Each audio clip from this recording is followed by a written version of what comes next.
Programang ito ay rated SPG. Striktong patnubay at gabay ng magulang ang kailangan. Maaaring may masiselang tema, lengguwahe, karahasan, sexual, horror o droga na hindi angkop sa mga bata.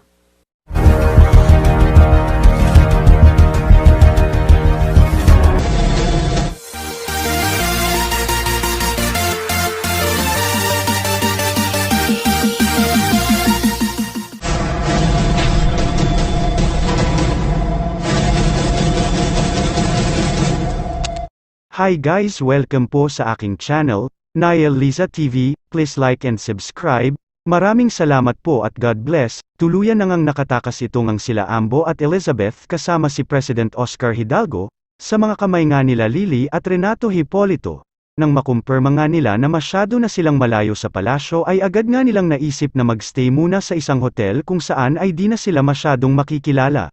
Makalipas nga ang ilang araw ito ngang si Elizabeth ay agad ngang tinawagan ito ngang si Cardo Dalisay, upang magsabi na puntahan nga sila at masagip ang presidente. Nagtataka naman itong si Cardo sa nasabi ni Elizabeth na ang presidente na nagpapahanap sa kanila at ang presidente na humaharap sa publiko ay impostor. Galit na galit naman itong si Cardo Dalisay at ang buong Task Force Aguila dahil nga sa narinig nila. Kung kaya't nangako sila dito na gagawin nga nila ang lahat upang mailigtas ang presidente sa lalong madaling panahon.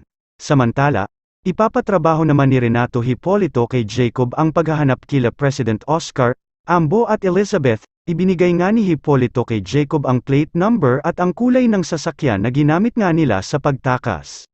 Sinabihan rin ni Hipolito itong si Jacob na mas mabuting sila ang unang makahanap kay President Oscar Hidalgo bago nga ito makarating kay Cardo Dalisay, dahil mas mapapahamak silang lahat.